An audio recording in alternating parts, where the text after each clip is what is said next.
देखो बॉस, ऐसा है, इस चैनल पर जो भी बातें आपको बताई जाएगी ना वो 100% इतनी पावरफुल है ना। आपने अगर ज़िंदगी में आज से बल्कि अभी से अगर करना शुरू कर दिया ना, स्टेप 1 2 3 ऐसे करके इजीली, यानी गेम को इजी बनाओ, मुश्किल मत बनाओ। आपकी लाइफ है ना, मैं कह रहा हूँ 6 महीने के अंदर अंदर ट्रांसफॉर्म हो जाएगी, क्योंकि मेरी हुई है। That is why I am saying you. So नमस्कार दोस्तों, आप सभी का स्वागत है हमारे इस छोटे से प्यारे से यूट्यूब चैनल पर। आज आपके समक्ष मैं एक छोटी सी वीडियो लेकर आया हूं, जिसके अंदर हम बात करेंगे लोक व्यवहार का एक नए चैप्टर के बारे में। चलिए शुरू करते हैं। चैप्टर का नाम बहुत ही प्यारा है, आपको सुन के मज़ा आ जाएगा। वो है मुस्कान बिखेरें और अपना बनाएं। यानी कि आपने क्या करना है कि एक प्यारी सी स्माइल देनी है और लोग आपके दीवाने हो जाएंगे। है ना बात काम की? तो इसको ध्यान से सुनना है कि क्या क्या पॉइंट्स यहाँ पर ऑथर ने हमें बताना चाहा है। Let's do. तो ऑथर साहब कहते हैं, आपके पास क्या है या आप क्या हैं, आप कहाँ हैं, आप क्या कर रहे हैं। आप इन बातों से खुश या मायूस नहीं होते, बल्कि आप किस बारे में सोच रहे हैं उससे होते हैं। यानी कि आप जो भी जिस बंदे के बारे में, जिस सिचुएशन या घटना के बारे में आप सोच रहे हैं ना, उससे आपकी फीलिंग्स, आपकी खुशी या आपकी मायूसी डिसाइड होती है। फिर एक एग्जांपल लेके बताते हैं कि अमेरिका की एक बड़ी रबर कंपनी के चेयरमैन का मानना था कि जब तक सामने वाले को किसी काम में संतोष नहीं मिलता, तब तक वह उस काम में कामयाबी प्राप्त नहीं कर सकता। वह कारोबारी यह मानने को बिल्कुल तैयार नहीं था कि सिर्फ मेहनत ही कामयाबी की चाबी है। मेहनत में ही सारे जादुई तालों की चाबी छिपी है। उनका कहना था कि वह ऐसे 20 सफल लोगों को जानते हैं जिन्होंने अपने क्षेत्र में सिर्फ इसलिए कामयाबी प्राप्त की क्योंकि उन्हें इसमें संतोष मिलता था। बाद में जब उन्हें अपने काम से संतोष होना बंद हो गया तो उनका धंधा भी मंदा पड़ गया और फिर वह नाकामयाब होने लगे। मैं हज़ारों कारोबारियों से यह अनुरोध कर चुका हूं कि वह कुछ दिनों तक हर घंटे किसी और को भी देखकर मुस्कुराएं। इसका क्या असर होता है, आइए अब यह भी देख लेते हैं। यह न्यूयॉर्क के प्रसिद्ध स्टॉक ब्रोकर विलियम स्टीनहार्ड का पत्र है। उनकी मिसाल हम कई बार दे चुके हैं। श्रीमान स्टीनहार्ड बताते हैं, हमारी शादी हुए 18 साल हो चुके थे। मैं अपनी पत्नी से केवल मतलब की बात करता था, उससे अधिक कुछ भी नहीं। उसको देखकर मुस्कराने के बारे में तो मैं सोच भी नहीं सकता था। बस सुबह तैयार होकर अपने काम पर निकल जाता था। मैं बहुत कम बोलता था और यकीनन मैं दुनिया का सबसे बोझिल आदमी था। ये अपनी आलोचना खुद ही कर रहे हैं। बाद में जब आपने मुझे मुस्कुराने की सलाह दी तथा उसके सक्रिय नतीजों में भी अवगत कराया, तो मैंने सोचा कि मैं भी एक सप्ताह तक खूब हंसकर देखूंगा।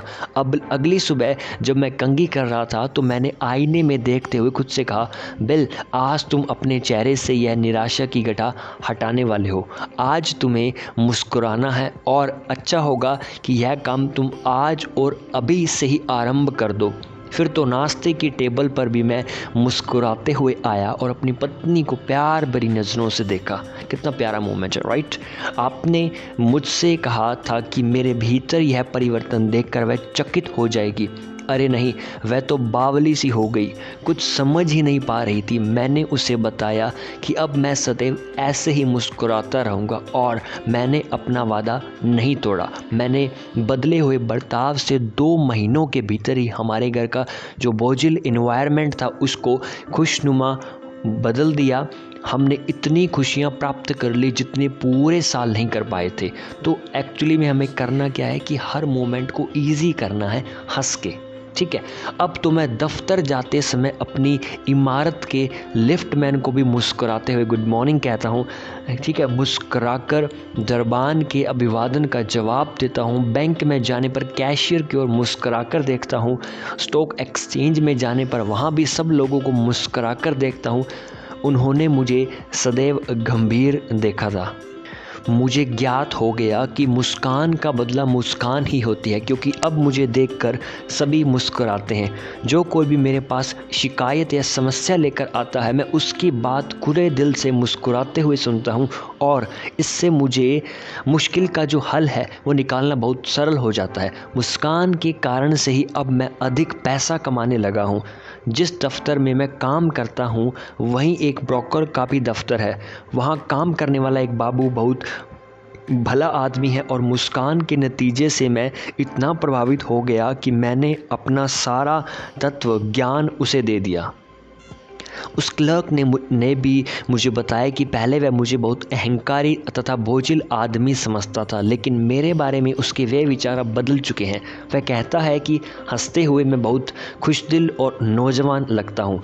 अब मैंने लोगों की आलोचना करना छोड़ दिया है। दोस्तों, आप भी छोड़ दीजिए अगर आप करते हैं तो, क्योंकि इससे किसी भी प्रकार का फ़ायदा नहीं होता है, जैसा कि चैप्टर 1 में हमने किया था। ठीक है, अब तो मैं तारीफ़ और प्रशंसा, तारीफ़ कौन सी, सच्ची वाली, और प्रशंसा करने में विश्वास रखता हूँ। मैं क्या चाहता हूँ, अब मैं ऐसे नहीं बोलता। अब तो अपने सामने वाले का दृष्टिकोण परखता हूँ कि सामने वाला क्या चाहता है, उसका विज़न क्या है, उसका एटीट्यूड कैसा है। इन सब सकारात्मक विचारधाराओं ने मेरे जीवन यानी मेरे भीतर बड़ा परिवर्तन ला दिया है। मैं पूरी तरह बदल चुका हूँ और पहले से बहुत अधिक खुश हूँ और अमीर हो गया हूँ। अब मेरे पास सच्चे दोस्त हैं, सच्ची खुशियाँ हैं और यही तो सबसे बड़ी दौलत है। क्या आपको मुस्कुराना या हंसना कठिन काम लगता है? तो फिर इस समस्या से छुटकारा पाने के 2 तरीके हैं। सर्वप्रथम, स्वयं को हंसने के लिए विवश कर दें।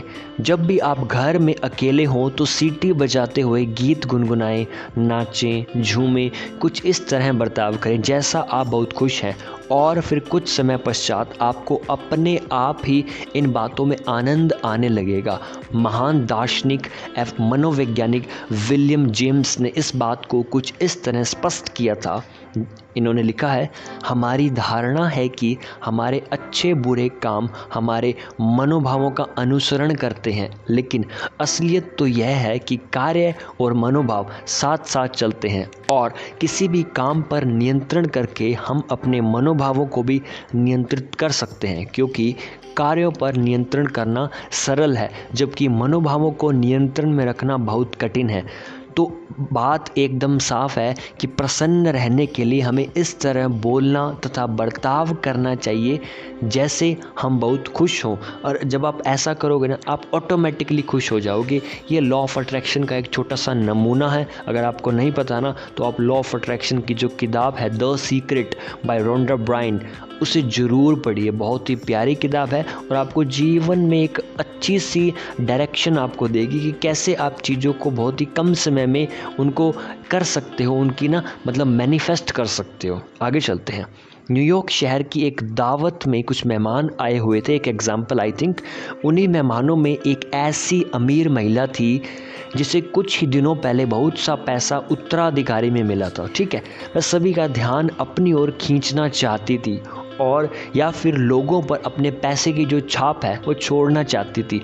इसलिए उसने मोतियों, हीरे, जवाहरात में खुद को पूरी तरह से लाद रखा था, लेकिन उसके चेहरे के भाव पहले जैसे ही थे, यानी कि वही एक सिंपल से चेहरे पर लालच था, स्वार्थ, अहंकार के भाव स्पष्ट रूप से झलक रहे थे। वह इस बात को शायद भूल गई थी या फिर याद ही नहीं रखना चाहती थी कि किसी के भी चेहरे के भाव उसके परिधानों से कहीं अधिक महत्वपूर्ण होते हैं। नेक्स्ट एग्जाम्पल, चार्ल्स श्वाब ने तो अपनी मुस्कान की कीमत $10 लाख बताई थी, लेकिन संभवतः वह अपनी हंसी का दाम कुछ कम ही लगा रहा था, क्योंकि उसका पूरा व्यक्तित्व, उसका चुंबकीय आकर्षण तथा लोगों का दिल जीतने की उसकी जो निपुणता ही तो उसकी असाधारण कामयाबी के रहस्य थे, और उसकी मनमोहक और सच्ची मुस्कुराहट ही उसके व्यक्तित्व का सबसे आकर्षण तत्व थी। ठीक है, अच्छा कार्य शब्दों से ज़्यादा प्रभावकारी होता है। अच्छा कार्य शब्दों से ज़्यादा प्रभावकारी होता है। आपकी मुस्कान आपसे कहती है, मैं आपको पसंद करती हूँ, आपसे मिलकर मैं बहुत खुश होती हूँ। यही रिश्ता तो कुत्ते और हमारे बीच होता है। हमारा कुत्ता हमें देखते ही खुशी से उछलने लगता है, झूमने लगता है, और मानो अपना सारा प्यार हम पर न्यौछावर कर देगा, और इसीलिए तो हम भी अपने कुत्ते को देखकर इतने खुश हो जाते हैं। यही बात बच्चे की मुस्कान के बारे में सही साबित होती है। आपने ऐसे बीसियों उदास चेहरों को ज़रूर देखा होगा जो किसी डॉक्टर के क्लिनिक में मुंह लटकाकर बैठ जाते हैं।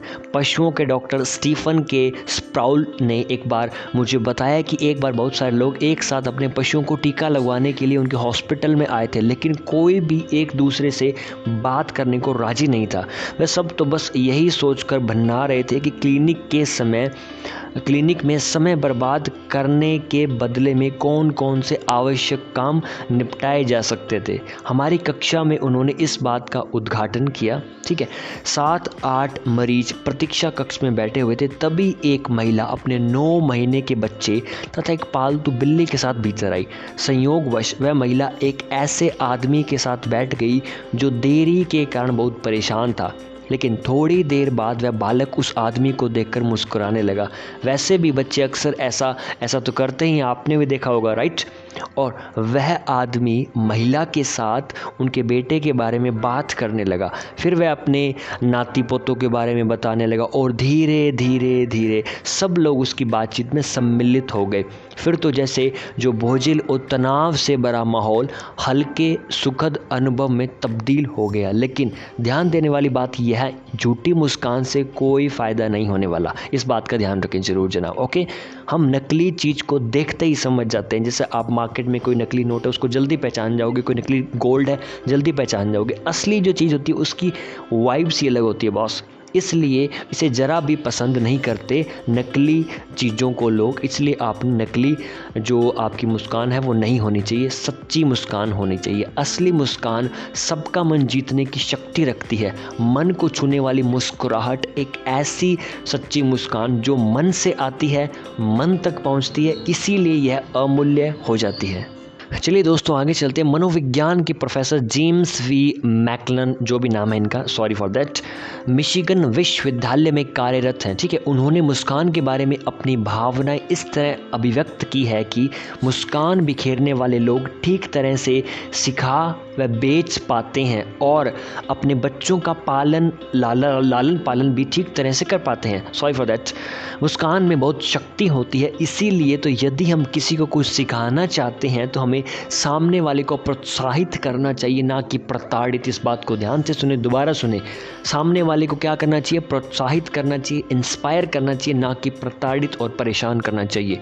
न्यूयॉर्क के एक बड़े डिपार्टमेंट स्टोर के रोजगार व्यवस्थापक ने मुझे बताया कि वह एक ऐसे आदमी को नौकरी पर रखना पसंद करेंगे जिसके चेहरे पर सदैव मनमोहक मुस्कान फैली रहती हो, भले ही वह कम पढ़ा लिखा हो। ऐसे आदमी को वह कभी भी नौकरी पर नहीं रखना चाहेंगे जो सदैव उदास हो, खिन्न हो और गंभीरता की मूर्त बना रहता हो, भले ही वह फिलॉसफी में डॉक्टरेट क्यों ना हो। तो दोस्तों आप समझ लो एजुकेशन आपकी कितनी औकात रखती है यहाँ पर। अगर आपको स्माइल करना नहीं आता, अगर आपके पास PhD है तो आपको कोई जॉब ही नहीं देगा। सिंपल सी बात, ये बंदा खुद कह रहा है। इस बात को आप समझो दोस्तों, स्माइल इज़ बहुत ही तकड़ा वेपन है, इसको सीख जाओ आप, ठीक है। मैं भी अभी हंस रहा हूँ, आप भी हंस लो। मुस्कान का असर बहुत शक्तिशाली तथा चिरस्थायी यानी कि बहुत ही लॉन्ग लास्टिंग होता है। चाहे वह असर किसी को भी दिखे या ना दिखे, उसका असर होता है क्योंकि वाइब्रेशन से इतनी स्ट्रॉन्ग और पॉजिटिव होती हैं। अमेरिकी टेलीफोन कंपनियां फ़ोन पावर नामक एक कार्यक्रम करती है। इसमें कर्मचारियों को सिखाया जाता है बल्कि कि अपना सामान बेचने में वह टेलीफोन का उपयोग कैसे कर सकते हैं। इस कार्यक्रम में वे आपको यह सलाह देते हैं कि आप फ़ोन पर बातें करते समय सदा मुस्कुराते रहिए। आपके चेहरे की जो मुस्कान है आपकी आवाज़ में भी सुनाई देती है। इसको दोबारा सुनो, ये लाइन मुझे हिट कर रही है बार बार। आपके चेहरे की मुस्कान आपकी आवाज़ में भी सुनाई देती है। बहुत ही डीप मीनिंग है इस लाइन का, क्योंकि आप अगर समझोगे ना, you will get to know what is the main essence of the line. थोड़ा सा और आगे चलते हैं दोस्तों। ओहियो एक जगह का नाम, आई थिंक सिनसिनाटी की कंपनी में कंप्यूटर विभाग के व्यवस्थापक रॉबर्ट क्रॉयर हमें बताते हैं कि उन्होंने कठिनाई से भरे जाने वाले पद के लिए उपयुक्त उम्मीदवार ढूंढने में किस तरह कामयाबी पाई थी। तो वो कहते हैं, मुझे अपने विभाग में एक ऐसे आदमी की ज़रूरत थी जो कंप्यूटर विज्ञान में विशेषज्ञ हो। आखिर मैंने एक ऐसे आदर्श नौजवान को ढूंढ ही लिया जो विश्वविद्यालय से स्नातक पूरी तरह करने वाला था। फिर मुझे मुझे ज्ञात हुआ कि उसे कई और नामी कंपनियों के प्रस्ताव मिल चुके हैं। हमारी कंपनियों में काम शुरू करने के बाद मैंने उससे पूछा, नौकरी के लिए तुमने हमारी कंपनी को क्यों चुना? पल भर रुकने के बाद वह बोला, इसका कारण है कि दूसरी कंपनियों के व्यवस्थापक फ़ोन पर किसी उदासीन कारोबारी की तरह बात करते थे, मानो जैसे कारोबार की बात कर रहे हो, है ना, अजीब सा, नेगेटिव सा। वहीं आपकी आवाज़ में एक अपनापन था, एक प्यारा सापन था कि एक फीलिंग अच्छी थी, पॉजिटिव फीलिंग, जैसे मुझसे बात करके आपको बहुत खुशी हो रही है, आप सचमुच में चाहते हैं कि मैं आपकी कंपनी में नौकरी करूं। अब आप समझ ही गए होंगे कि मुस्कान कितने काम की चीज़ है दोस्तों। संसार भर में सबको खुशी की खोज है और ये बिल्कुल राइट भी है। आप जो भी काम कर रहे हो कहीं ना कहीं उसका एक रीज़न ये है कि आपको वहाँ से खुशी मिलती है, और that is the main point. क्योंकि लाइफ का जो आप लोग कहते हो ना, पर्पस क्या है, पर्पस ये है कि खुश रहना। This is the purpose. एक बच्चे से सीखो पर्पस क्या होता है, वो हमेशा मस्त रहता है क्योंकि उसे पता ही नहीं कि दुनिया में और क्या है, वो अपनी लाइफ में मस्त रहता है। लेकिन जैसे वो बड़ा होता है हम उस पर थोप देते हैं, ये करो वो करो, फलाना ढिकना, लाइफ ऐसी है वैसी है, वो पागल हो जाता है बंदा, हंसी छोड़ देता है। तो दोस्तों, हंसना बहुत ही ज़रूरी है, और अपने अंदर का जो बच्चा है ना, बेबी, उसको ज़िंदा रखो। अगर वो मर गया ना तो फिर आप एक ज़िंदा लाश की तरह हो, ठीक है। वैसा नहीं बनना, आपको एक बच्चे की तरह हंसते खिलखिलाते मुस्कुराते हुए ज़िंदगी की जो जर्नी है इसको अच्छे से स्पेंड करना है, ठीक है। तो ये कहते हैं, संसार भर में सबको खुशी की खोज है, लेकिन इसे पाने का सिर्फ एक ही रास्ता है, अपने विचारों को नियंत्रण में रखकर खुशी पाना। खुशी किसी बाहरी परिस्थिति पर निर्भर नहीं है, इस बात को दिमाग में डाल लीजिए। बाहर नहीं मिलती दोस्तों, वह तो हमें खुद अपने भीतर ही ढूंढनी पड़ेगी।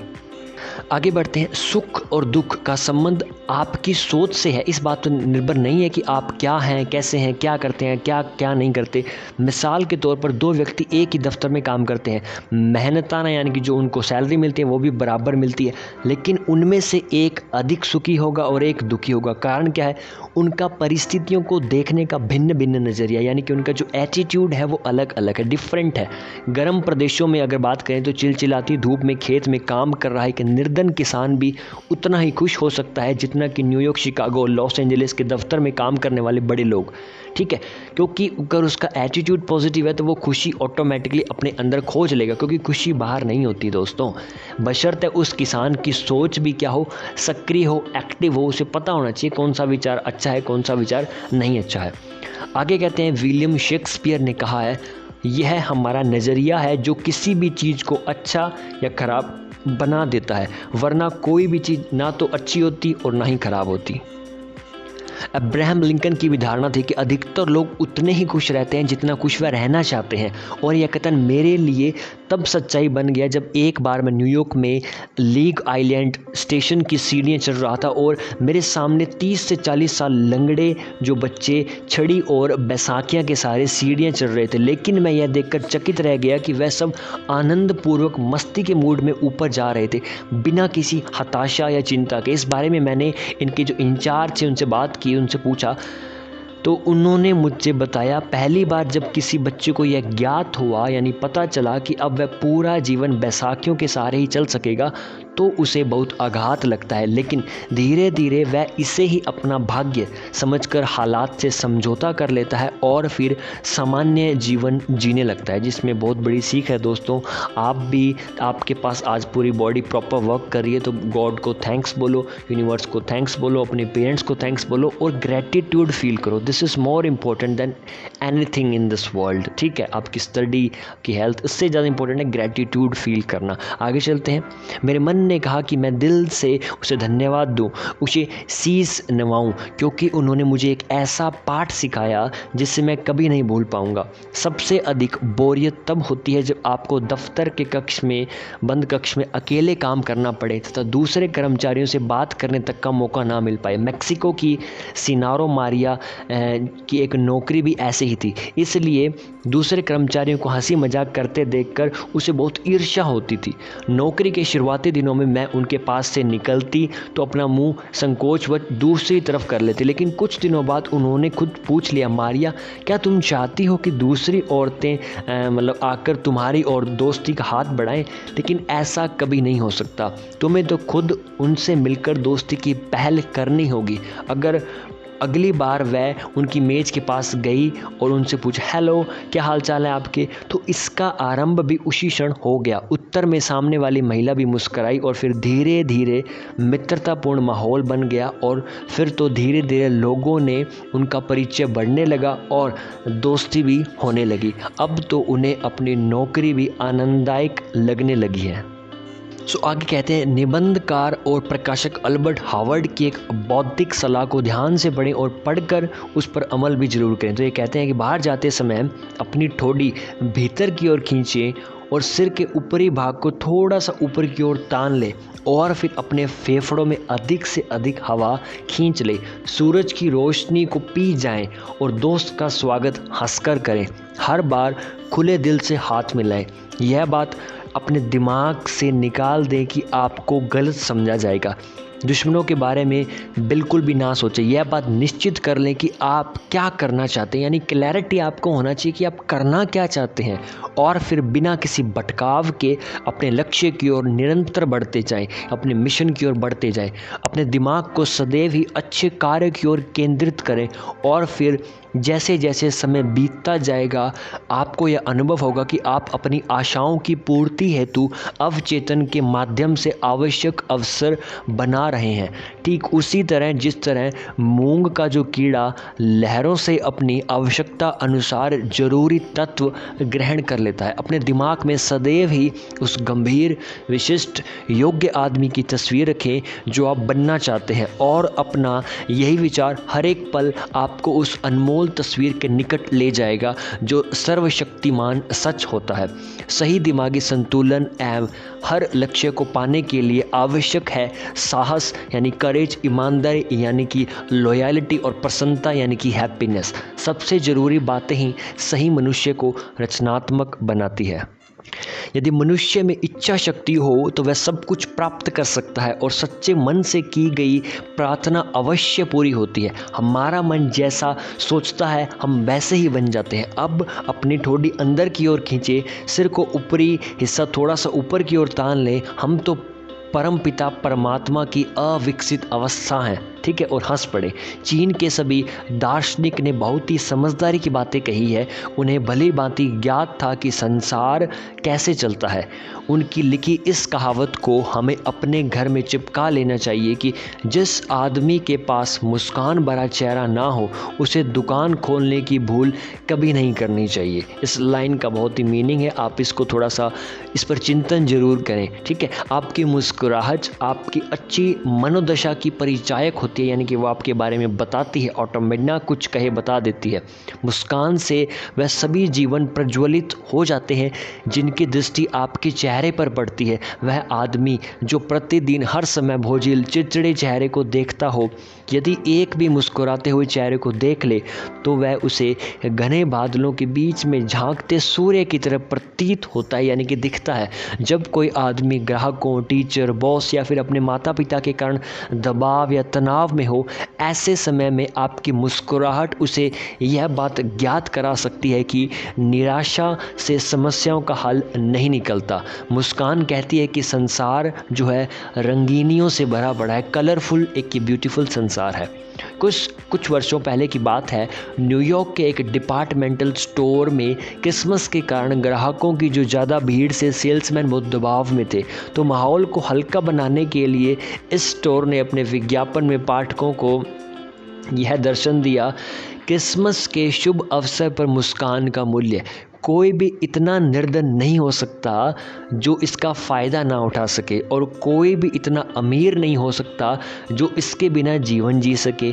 यह कारोबार में सद्भावना भरती है, घर को सुख से भर देती है, और यही सच्ची दोस्ती की पहचान है। यह निराश लोगों के लिए आशा की किरण है, थके हुए लोगों के लिए छायादार पेड़, और तथा दुखियों के लिए तो प्रकृति का अमूल्य वरदान है। इसे ना तो खरीदा जा सकता और ना ही बेचा जा सकता, यह भीख में भी नहीं मिलती, क्योंकि तब तक इसका कोई मोल नहीं है जब तक कि यह किसी दूसरे के साथ बांटी ना जाए। शून्य खर्च पर बेशुमार आनंद जिन्हें यह मिलती है वह तो अमीर हो जाते हैं, लेकिन जो इसे देते हैं वो भी निर्धन नहीं होते। यह पल भर में भी प्राप्त हो सकती है, लेकिन इसकी याद स्थायी होती है। क्रिसमस की भीड़ में यदि हमारे सेल्समैन कुछ अधिक थके लगें तो क्यों ना आप उन्हें मुस्कान देकर उनकी कुछ थकान दूर कर दें। और अंत में कहते हैं ऑथर साहब, आलस्य संदेह और भय को जन्म देता है। आलस कभी मत करना, ठीक है। जबकि सकारात्मकता आत्मविश्वास यानी कि हमारे अंदर जो आत्मविश्वास होता है और साहस करेज से भर देती है। अगर आप डर पर काबू पाना चाहते हैं तो घर में बैठकर इसके बारे में मत सोचें, बाहर जाएं और व्यस्त रहें। सबसे बेस्ट फॉर्मूला है, काम करें, बिजी रखें अपने आप को और ऐसे कामों में बिजी रखें जहाँ से आपकी प्रोडक्टिविटी बढ़े ना कि कम हो। सो दोस्तों, अंत में आपसे यही कहना चाहता हूँ कि आपने इस पूरे चैप्टर को यहाँ तक सुना, उसके लिए दिल की गहराइयों से आप सभी का धन्यवाद। आपने करना इतना है कि ब्लेसिंग्स आपने कमानी है, तो उसके लिए आप क्या करोगे, इस वीडियो को आपने शेयर करना है अपने उन दोस्तों के साथ जो नहीं हंसते हैं और जिन्हें आप हंसाना चाहते हैं और जो ऑलरेडी हंसते हैं, यानी कि आप बस फैला दो इसको आग की तरह पूरे मार्केट के अंदर, ठीक है। लाइक आप कर सकते हो और अच्छा सा पॉजिटिव कॉम्प्लीमेंट या कमेंट के रूप में आप नीचे छोड़ सकते हो। बाकी आप मुझसे अगर कनेक्ट होना चाहते हो और बिजनेस या एंटरप्रेन्योरशिप की फील्ड में आना चाहते हो और बेशुमार अपनी लाइफस्टाइल को अच्छा करना चाहते हो, पैसा भी कमाना चाहते हो, तो क्या करना है, डिस्क्रिप्शन में व्हाट्सएप लिंक आपको मिलेगा, डायरेक्टली आपने मुझसे वहाँ से कांटेक्ट करना है। I will teach you everything, ठीक है दोस्तों, एंड आई केयर यू।